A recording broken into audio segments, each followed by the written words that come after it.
Well, around December 2nd, the House, and around December the 9th, the Senate passed the National Defense Authorization Act, which has had all sorts of horrible, sinister things in it in the past. So a few years back, they passed a provision where you could hold American citizens indefinitely under detention, so basically ban our entire Bill of Rights. Bill of Rights is shredded on the so-called War on Terror. Our founders would be rolling in their graves. Absolutely.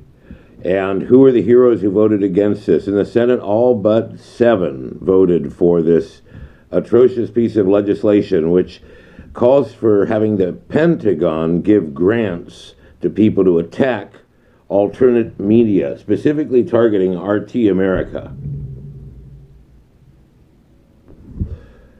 So, as one online journalist pointed out, what sunk the Democratic Party was not propaganda. What sunk the Democratic Party was leaks.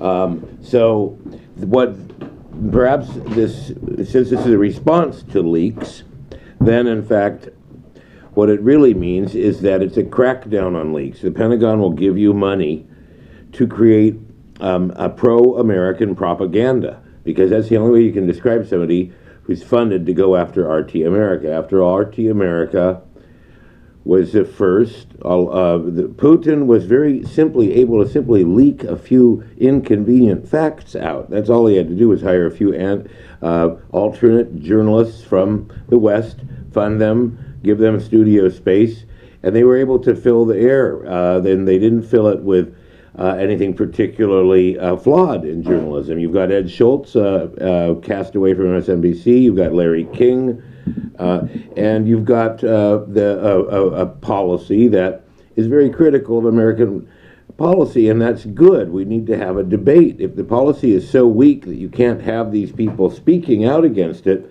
what kind of policy is it? See, basically, this fake news thing comes down to Wikipedia in a perverse way. You can't trust Wikipedia, but if you are having an argument with somebody online, you often do go there, because there will be a bunch of footnotes, a bunch of links to source materials and different points of view. And highly controversial subjects that get a lot of traffic get locked down by moderators. And I don't think that Wikipedia is particularly worse curated than the New York Times, because it's a crowdsourced editorial board. So they could save a lot of money by just going to Wikipedia when they're not sure about these articles, and that's a starting place. It's not an end place. People have to think critically. So this is a joke. It's treating the American people as imbeciles. Instead of putting into their education or funding alternative media, they want to attack alternative media. They want to fund the destruction of alternative media.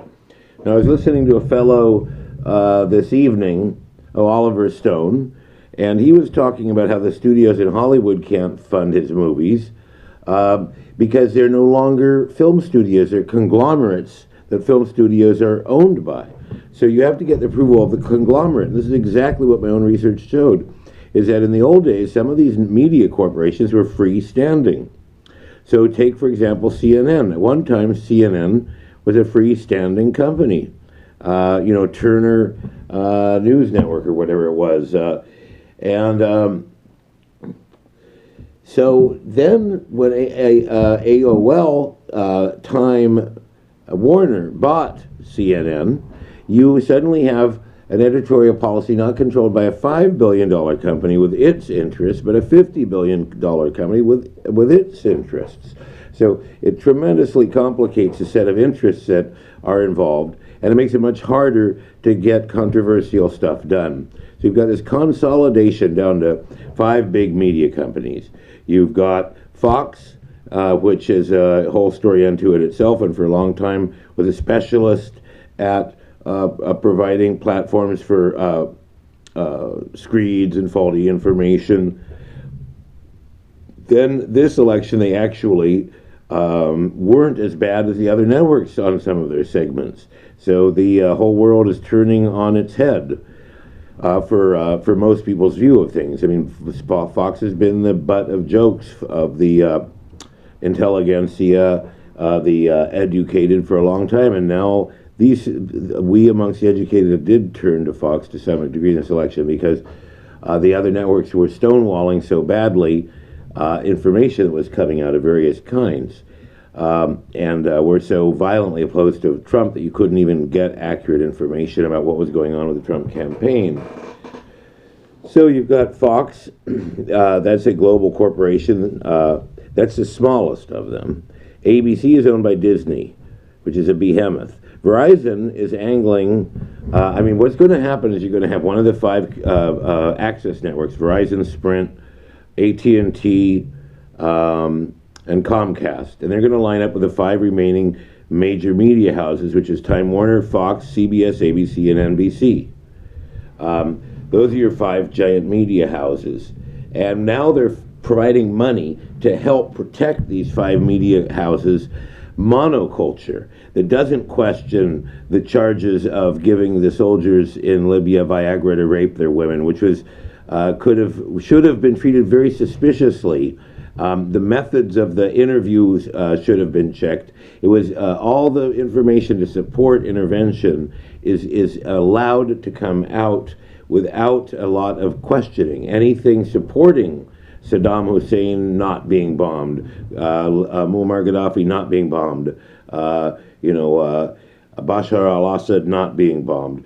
That information is checked very carefully and thoroughly, and is very skeptically viewed. The information that supports the invasion is sloppy. It's brushed under the chair. Oh, so there's links between Saudi Arabia and ISIS. Well, nothing to see here, folks. Okay, and then ISIS is in Syria, and we want to get rid of the guy that ISIS wants to get rid of, and we're allies of the guys that are funding ISIS. So what is ISIS?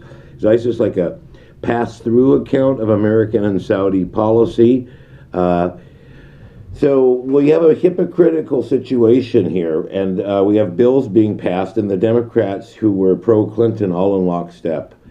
So I don't know if I mentioned who the 7 senators were who voted against this horrendous piece of legislation calling for a global engagement center to fight foreign propaganda. And this was Sanders, and the two guys from Oregon, much kudos to Oregon, Wyden and Moakey, and then we've got Rand Paul, and I think we got Cotton. And then definitely Mr. Lee from Utah. I'm not sure, I don't want to get his first name wrong. And then in the House, the usual hardcore patriots, Raul Grijalva, Tulsi Gabbard, who else that might come to mind? Just 35 congresspeople total. Karen Bass in California.